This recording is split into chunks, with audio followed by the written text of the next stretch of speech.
What if we're through 5 games and averaging less than 18 points a game? Oh, boy. What if Satterfield has the offense averaging 28-plus points per game headed into the Ohio State game? What if this? What if that? There's not always positives involved in those statements. So what if Dylan Raiola breaks his leg in fall camp? What if our defense is the number 1 defense in the country headed into the Ohio State game? What if we end the season and have 2 wide receivers that have 800-plus yards? What if Nebraska makes the playoff this year? Wow. 45, 50, 45, 40, 35, 30. He's going to go. Holy cow. Big Red Junkies. Day by day, he gets better and better. He gets better and better. Team is JPB.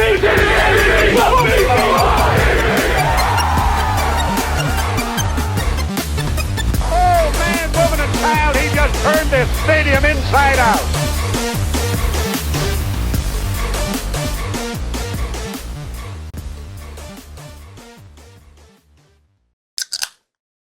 I can already tell this is going to piss me off. Let's get into it. This is a hypothetical show, all factored around what if for the upcoming season. I tried to go a little back and forth, positive and negative here. I know that some of these are going to get a massive eye roll and probably some funny responses. And I do not know what these are. I just don't like that we're putting anything out in the universe that could be... I'm a superstitious guy. Matt, hey, we'll knock on wood. It's fine. Is this a real wood table? It is. That's real wood, too. Literally, on the last show, you said, what if a meteor hits our entire offense? So is that one of the questions? No, that's not. What is that, dickhead? Talking about putting stuff out in the universe. Yeah, no shit. That would be coming from the universe. Fuck them. Let's send it right back. Yeah, no, I just wanted, a lot of the off season is, it's dreaming about the what ifs. It's what if this, what if that. There's not always positives involved in those statements. So to kick it off, the first one I was going to ask is, what if Dylan Raiola breaks his leg in fall camp? Murder you so hard. So knock on the wood. But seriously though, murdered you. How would your expectations for this upcoming season? If he has a season-ending injury? Yeah, season-ending injury in fall camp and doesn't even get to take the field this year. He ends up redshirting, and we see nothing. All of a sudden, we have Harburg and Danny Kalen's the backup. I will stick to what I said in our recap of the spring game, that my season prediction number for wins does not drastically change with Harburg compared to Raiola starting. But not even just thinking about wins. I think instantly our offense reverts back to more of what it looked like last year. Not necessarily all the way back. You're right. But I think we saw in the spring game that he's at least more competent. That's why I was kind of hesitant on completely agreeing with that. Competent is the word I'm using. Yep. So it doesn't dramatically change, but it lowers my expectations. It lowers mine for sure. Well, lowers my ceiling. By a game or two. Yeah. We talked about it a couple of shows ago. Yep. It lowers my ceiling, but I still think that we make a bowl game. Yeah, I'd say suddenly a 7-win season looks like a great season to me. Mm-hmm. That's a really good response there, because I think that's kind of where I would be. Yes, making a bowl game would then feel satisfactory to me. Suddenly, right now with Raiola on the table, it does not, just simply making a bowl game would not feel good enough to me. It does for me, but I understand where you're coming from. So enough on that, because he's not getting fucking hurt. Yeah. He's never going to get hurt. Jesus never going to Christ. get hurt. It's not a thing. Every single person listening and watching is like, what the fuck? And if you need his address to come punch him in the 10 people dick, just fucking shut this off. Save that for the last question. Yeah. we just lost all of our subscribers tonight. What if Satterfield has the offense averaging 28-plus points per game headed into the Ohio State game? So through seven games. Like I said on the last show, we're going to have to do this in the hospital because we're all going to have a fucking stiffy the entire time we're talking about football. Well, we averaged just shy of 19 points last year. Yep. We were, second to last in the Big Ten? Only to Iowa? It was bad. Yeah. So we're talking about a 10-point improvement, which if you think about it, like we said, there were 5 games last year we lost by less than a single digits. So 10-point improvement, that makes us a 10-win team last year. That's a breakout season. That's a very great breakout season. That's a breakout season. That's what it turns into. If we're rolling into Ohio State averaging 28 points a game, wouldn't you most likely assume based on our schedule that we're probably 7-0, and that's a top 10 matchup, probably. Bare minimum, we're probably 6-1. Yeah. If we're averaging 28 points a game, just based on last season, we are top 60 in the country, as opposed to 120th or whatever we were last year. As opposed to top everybody in the country? Yeah. yeah. I think we're 130th. For instance, like Colorado was 60th in the country last year at 28.2 points per game. Imagine what Colorado would have been with our defense last year. Yeah. So that's kind of where I was on this, was like, that's a dramatic improvement. Yeah. I think targeting for this season, my brain is kind of in that 25 range. But I was thinking 24. I think as long as we get over 23, we're going to be doing a hell of a lot better, especially with what I expect to see from our defense. But by the way, I just want to point out, so you put this at 28. Last year in our preseason questions, I said the over-under on our point total, I put it roughly at 28, and you both were like, that is way too low. What the hell? Dude, we like, what thought we had quarterbacks. We thought we had... We were wrong. If you had given me the over-under anywhere on our fucking turnovers, I'd have missed it. I just had to say that out loud. You guys were like, what the fuck? 28? That's nothing. And remember, we also didn't know that Jeff Sims was a 40 guy back then. I just had to say that. He's Mr. 40%. Mr. 40% turnovers every time he touched the fucking ball. What? 40% of the time, it never works at all. It works the opposite direction. What if Nebraska... 40% of the time, it works none of the time. What if Nebraska didn't actually play any real offenses last season, and the defense isn't near as good as we think it is? See, you're just trying to get fucking hit right now. I'm just saying, it might have been a Fugazi. Little Donnie Brasco. I mean, that's not entirely inaccurate, because there's been a lot of people when you're projecting this upcoming season saying, like, what would you project Nebraska if the divisions were still what they were, playing against all those really shitty offenses on the west side of the Big Ten? That's my thing. Iowa always looks like they have amazing defensive numbers, but they never play any good offenses. Yeah. They play one or two a year, just like we did last year. So, I mean, I'm not trying to say that we're not good, because I also think that in having that type of a season, you also build so much confidence. Yep.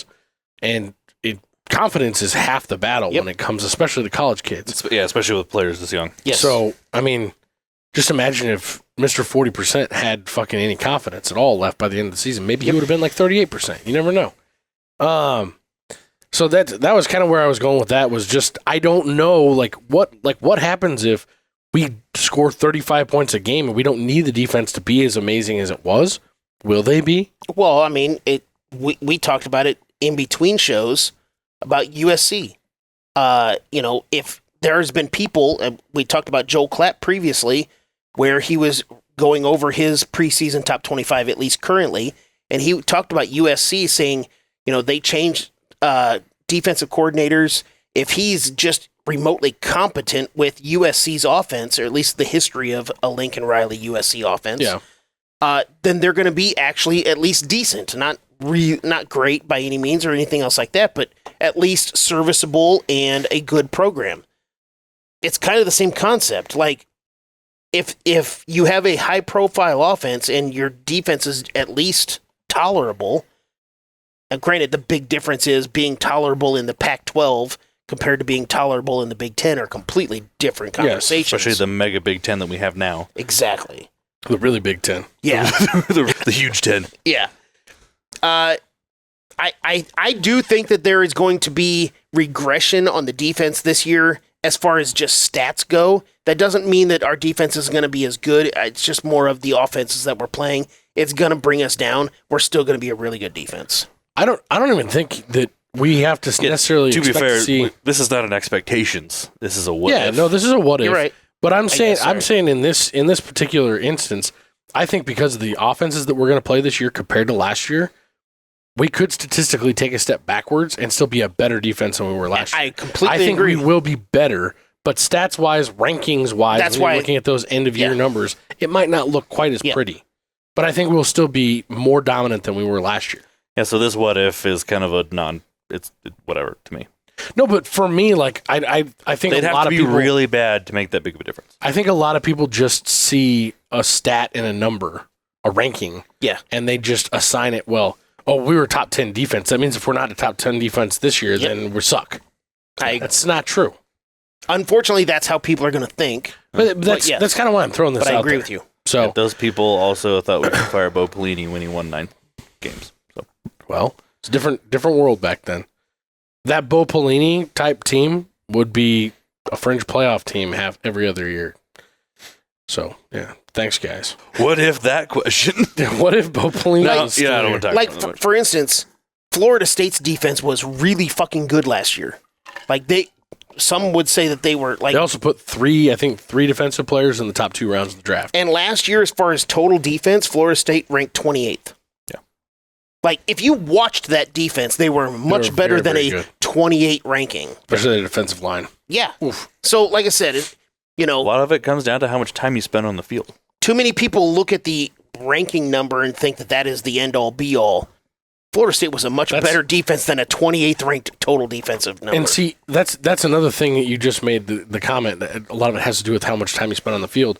Think about all the terrible situations that our defense got put in last year. Like just think about the Colorado game alone. Yeah, they might be way better. Colorado than their scored numbers suggested 30 plus last year. points on us because we gave them the ball on our side of the field like 6 times. and Nebraska had 8 sacks in that game. Yeah.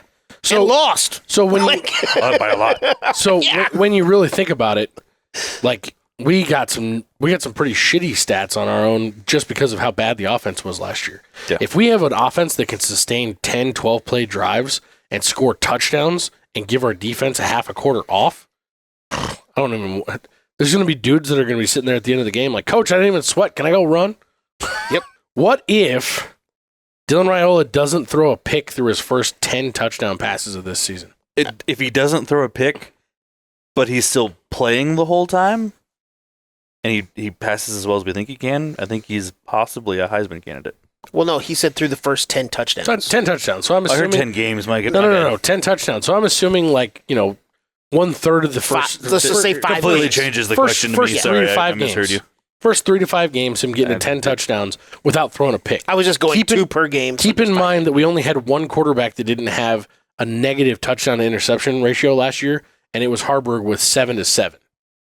I will say, and again, just for my own, in my head, math purposes, first 10 touchdowns, let's just go 2 per game. I know it'll be probably more 2 per game, considering we play UTEP and Northern Iowa in those first couple games. Let's just say 5 games, then we're 5-0. If he's 10-0 in We're touchdown 5-0, to and he gets a interceptions, crisp attaboy from me. What are you thinking of him in his abilities as a freshman? Like we've talked a lot about, you're not that sold on a true freshman starting, not 100% anyway. How would that ease your feelings for the rest of the year if he started out that way?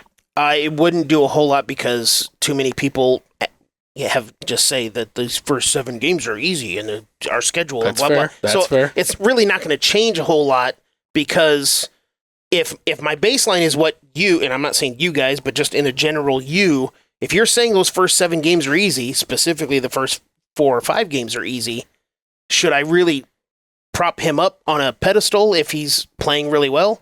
Because you said the games were easy. So I would say, like Matt just said, I'd give him a good attaboy. That's still Great 300 minutes of game time. No, where great job. He didn't make a mistake. Great job. And that's the biggest thing we need him to do this year is not make mistakes. But long term through the season, especially the back half, it's not really going to change anything because I need to see him go against like quote unquote real competition. I'm with you. Tell me 100% Colorado's on that. not going to have a real defense this year? They're going to be a real pain in the ass for about a whole month.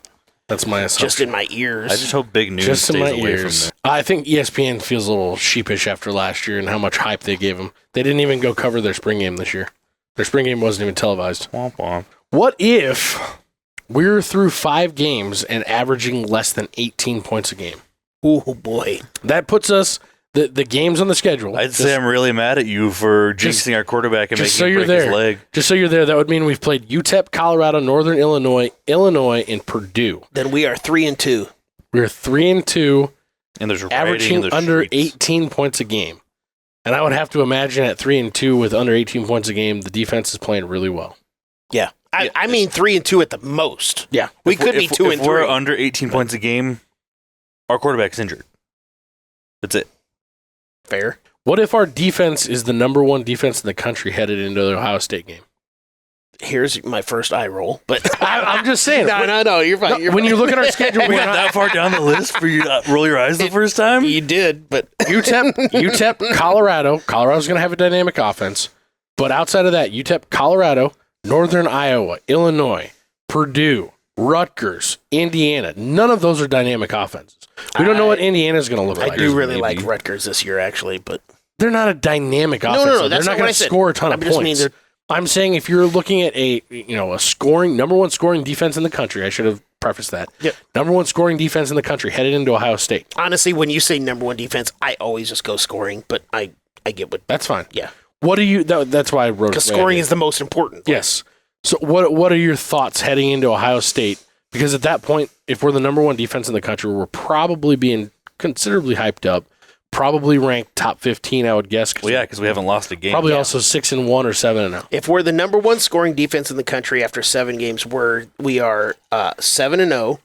We are minimum top 15, knocking on the door of top 10 because we're Nebraska. I mean, that name still carries weight. We're going to be up. And a little because bit. you're a number one defense yes, out of 130 teams.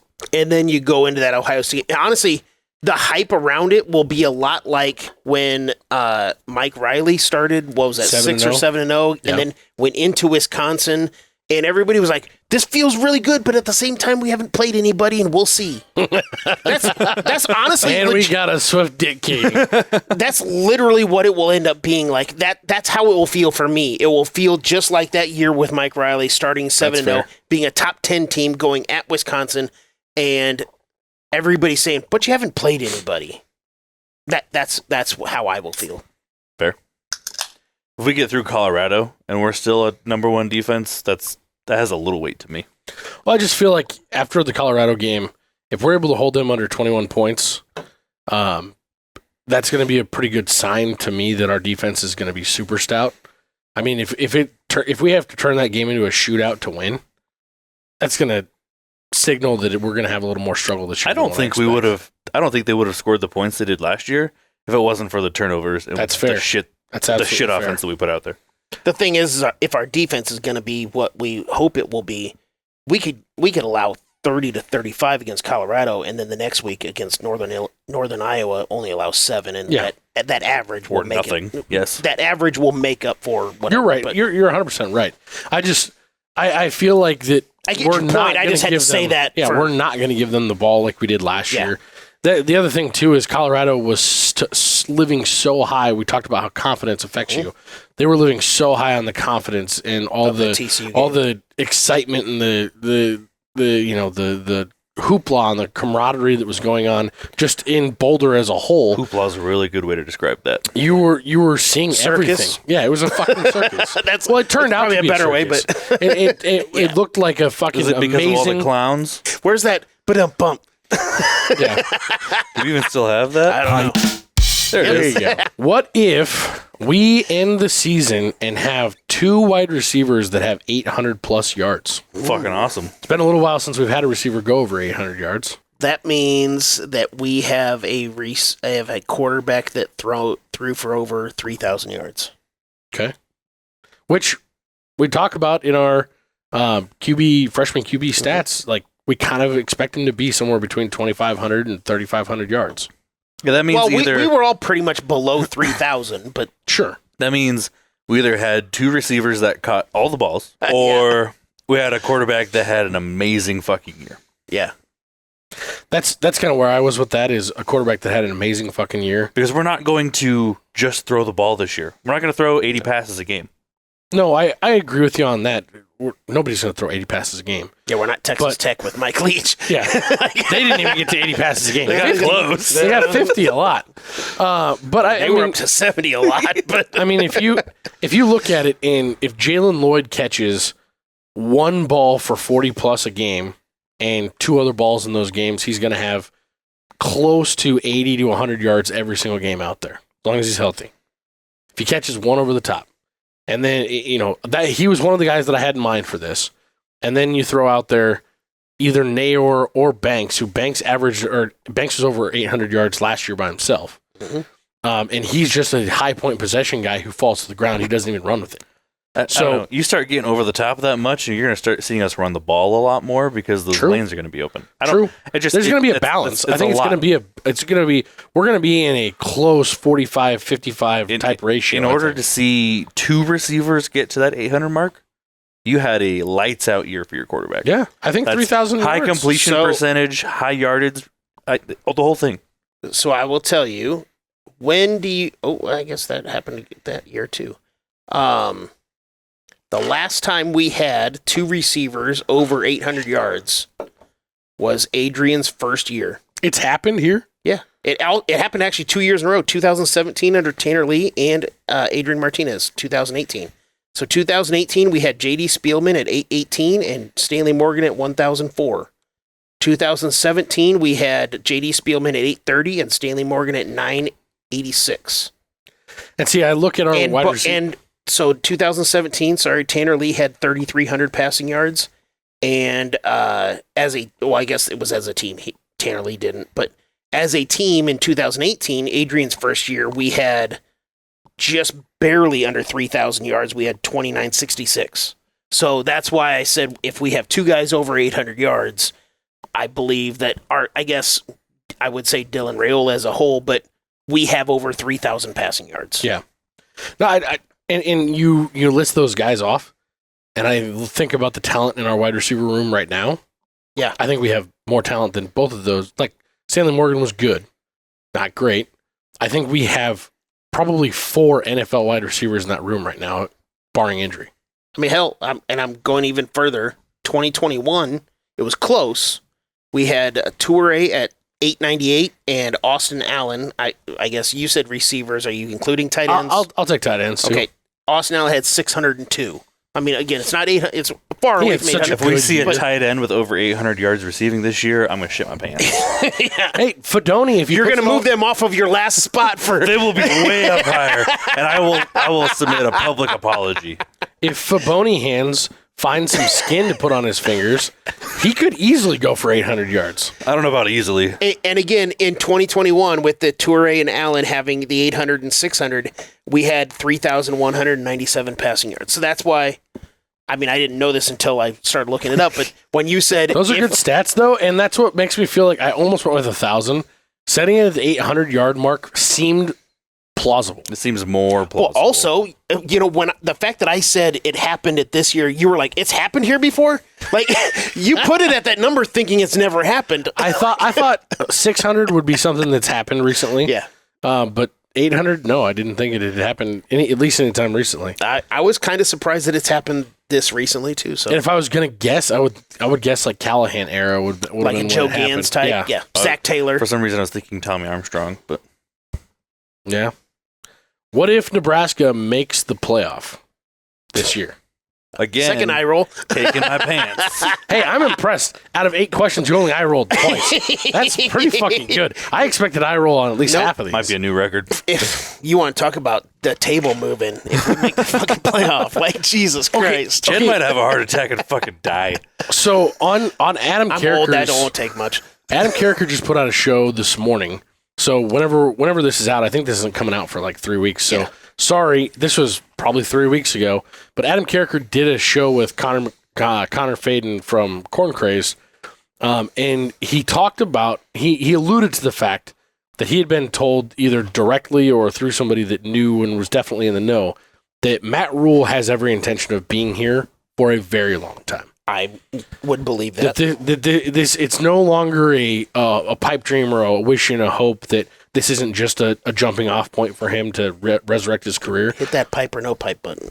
Pipe or no pipe. That he truly intends to be here for the foreseeable future until we basically tell him to leave. If he turns himself into like the next TO and we're just constantly competitive, think about what it would do that in year 2 he made the leap, and I know that it's only to get in the top 12, but then the top 16. Pipe or no pipe.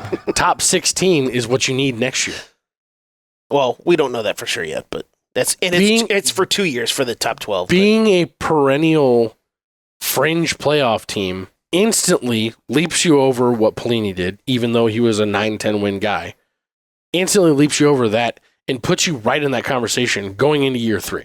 Well, we talked about it before. I don't remember.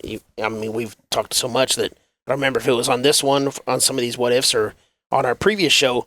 About 9 wins is so much different now than it was then, even 10 years ago, because 9 wins now puts you at least on the doorstep of the playoff. It might not put you in, depends on your schedule and what conference you're in also, but 9 wins puts you at the doorstep at least. It puts you in the conversation going into going through November and all of that stuff. So, yeah, I mean, you get the team at 9 wins and you're at least cooking with grease. Yeah. What if we get to 9 wins this year and there's 15 teams at 9 wins and the playoff committee comes in like truly has to decide who's better, who's more deserving, and Nebraska gets in? Like how crazy would that be? Even with a first round loss, how crazy, and what if that happens this year?